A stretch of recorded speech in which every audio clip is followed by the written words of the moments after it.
আপনি মনে হয় বিদেশি ম্যাডাম, তাই না? অবশ্য আমি দুবাই থেকে এসেছি, আপনি চাইলে আমাকে বিদেশি মেয়ে বলতেই পারেন। আরে এই তো আমি তো বুঝা ফেলাইছি আপনি দুবাই থেকে আসছেন। তার দুবাই থেকে কার প্রেমে পাগল হয়ে আপনি বাংলাদেশে আসছেন ম্যাডাম? এক্সকিউজ মি, আমি কারোর প্রেমে পাগল হই না, সবাই আমার প্রেমে পাগল হয়। আর তাছাড়া এই গ্রামে আমার বাড়ি, সেজন্য আমি এখানে এসেছি। হায় হায়, কি কইতেছেন আপনি? আপনি আমাগো গ্রামের মাইয়া? আমাগো গ্রামে এত সুন্দর মাইয়া আছে আমি তো জানতাম না। আপনার বাড়ি কই? আপনার বাপের নাম কি? আপনার মার নাম কি? আপনার নাম কি আপা?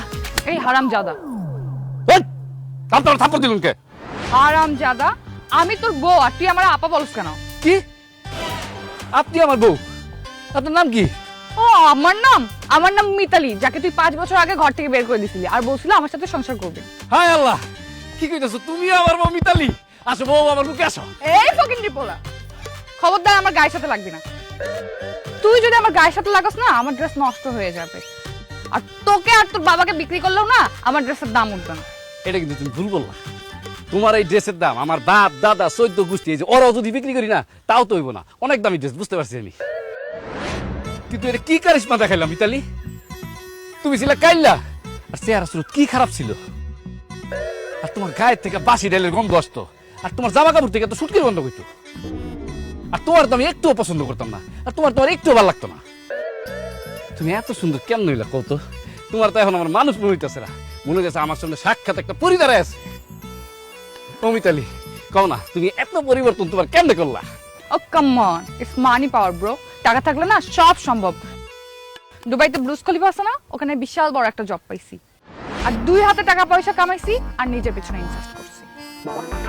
আর দুবাইয়ের যে বড় বড় সেলুন গুলো আছে না, ওখান থেকে হেয়ার স্টাইল ফেসিয়াল সব করে সুন্দর হয়ে গেছি। আর ভালো খাইছি, ভালো পড়ছি, সুন্দর তো লাগবে। মিতালি, বিশ্বাস করো, আমি যদি আগে জানতাম তোমার এত পরিবর্তন হইব, তুমি এত সুন্দর হইয়া তারপরে দেশে আইবা, আমি তোমার জীবনও চাতাম না। উল্টা তোমার আসল ধরে আমি সারাদিন বসে থাকতাম, তোমার কথায় উঠতাম আর বসতাম, উঠতাম আর বসতাম। হায় আল্লাহ, আমি এটা কত বড় ভুল করে ফেলেছি, আমার মাফ করে দাও। হ্যাঁ, তুই যে আমার ছাইরা ভুল করছস, এটা তুই বুঝতে পারছস? এটাই তো আমি চাইছি, তার মানে আমি সাকসেস। কিন্তু বিশ্বাস কর, তুই আগে যে খ্যাটটা ছিলি না, এখন আরো বেশি খ্যাট হয়ে গেছিস। আগে তাও একটু ফর্সা ছিলি, এখন তো বয়সের ভার আরো কালো হয়ে গেছে। ভালো করছস রে, তুই আমার বাড়ি থেকে বের করে দিছিস। আসলে তোর সাথে তো আমার যায় না। আপনার সাথে যায় না তো কি হয়েছে? কামরুল ভাইয়ের সাথে আমার ঠিকই যায়। আব্বা তো আমাদের দুইজনের বিয়ে ঠিক করে রাখছে।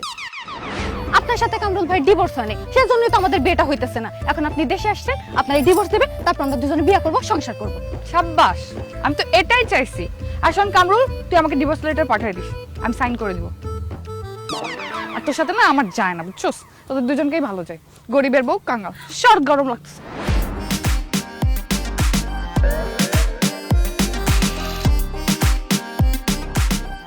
কি ব্যাপার কামরুল ভাই, কি ভাবতেছেন? আবার না একটা গানের লাইন মনে পড়ে গেছে। কোনটা?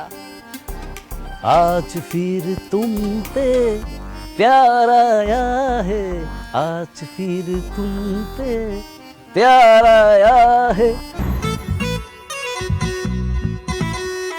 মা, তুমি কে গো? আমার মা কইয়া ডাক দিলা? মা তুমি আমাকে চিনতে পারতেছো না? আমি তোমার মেয়ে মিতালি। কি কস? আমার মায়ের তো কুচকুচা কালা, আপনার তো ফর্সা। বিদেশে যে 2 হাতে টাকা কামাইছি, তারপর ফসার ইনজেকশন দিয়ে ফসা হয়েছি।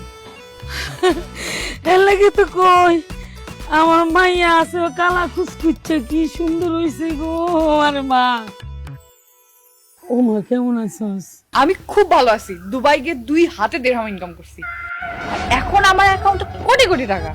আর এই যে ব্যাগ দেখতেছো না, এই ব্যাগের মধ্যে সোনা অলংকার কোনো অভাব নাই মা। 3টা মোবাইল নিয়ে আসছি, 2টা আমি চালাবো, একটা তুমি চালাবো। আর এই বাড়ি তো রাখবো না, ভাঙ্গা বলাবো। কস কি এবারে বাংলা আমরা থাকুম কই? আরে মা, এই বাড়ি ভাঙ্গা নতুন একটা বিল্ডিং বানাবো, সেই বিল্ডিং এ থাকবা। কি কস? তুই আমার এই বাড়ি ভাঙ্গে বিল্ডিং বানাই দিবি? আল্লাহ রে, আমার তো খুশিতে নাচতে ইচ্ছে করতেছে। আগে ওই কামরুল খয়রাতিরে ডিভোর্স দেই, তারপর যখন নতুন বিয়ে করবো আমরা বিয়ে করাই। আল্লাহ দোহাই লাগে, তুমি 10 কথা কও, এই কথা কই না যে তুমি আমার ডিভোর্স দিবা। আমি না অতীতে সব কিছু ভুলে গেছি, তুমিও ভুলে যাও, আসো আমরা একসাথে আবার সংসার শুরু করি। এই ফকিন্নি, তুই কিভাবে ভাবলি যে আমি তোর সাথে সংসার করবো আবার? হ্যাঁ, আমি এখন সুন্দরী, কোটি কোটি টাকার মালিক, তোর মতো জাত খয়রাতের সাথে আমার এখন সংসার করার কোনো ইচ্ছা নেই। তুই আমাকে ওই বাড়ি থেকে লাঠি মেরে বের করে দিছিস, এখন তুই কিভাবে ভাবলি যে ওই বাসায় আমি আবার ফেরত যাবো? আরে ওই বাড়িতে ফিরে যাওয়া লাগবো না, তোমার জন্য আমি শহরে একটা সুন্দর নতুন বাসা নিব, ওই বাসায় তুই আর আমি থাকবো। বউ, তুমি আমার উপর রাগ করো না, আমার সকল অপরাধের জন্য আমি তোমার কাছে মাপ চাইতেছি, তুমি আমার মাফ করে দাও, তুমি আমার স্বামী হিসেবে মেনে নাও। জীবনেও মাইনা নিব না, তুই যে আমার স্বামী এটা তো আমি ভুলেই গেছি। এখন আমার জীবনে আসবে নতুন কেউ, তুই আউট। না না, তুমি আমার আউট করো না, এখন থেকে তুমি যেইভাবে বলবা আমি সেইভাবে চলবো।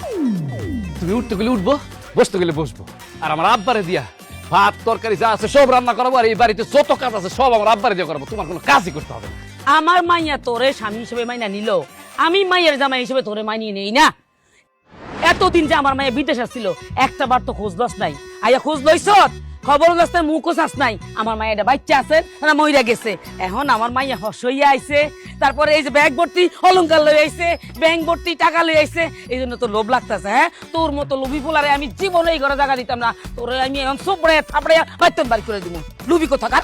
আর তোমার লোভী বলেন, লাগলে মারেন কাটেন লাঠি দেন, যা মন চায় তা করেন, আমি কিচ্ছু মনে করবো না। তারপরে তুমি আমার ছেড়ে যাবো না। ভালো ভালো বলতেছে আমার বাসা থেকে বের হ, আর না হলে তুই যেরকম আমাকে বাড়ি থেকে বের করছিস লাঠি দিয়া, আমিও লাঠি দিয়ে তোকে আমার বাড়ি থেকে বের করবো। ও লাঠি মারবা, মারো, পেটে মারো, বুকে মারো, এই যে পিছে মারো, তোমার যেখানে খুশি সেখানে মারো, সব তোমার জন্য ফ্রি। তারপরে তুমি আমার স্বামী হিসেবে অস্বীকার করো না। 100 বার অস্বীকার করবো, আর তোর মতো খয়রাতির লাঠি দিয়ে আমার জুতাটা আমি নষ্ট করতে চাই না। মা, ওকে বের করে দাও। মিতালি, বেবি, আম্মা, ভাই, আম্মা, শোনেন, আম্মা। ভাই গো, আমার বাড়িতে কি তুই যা।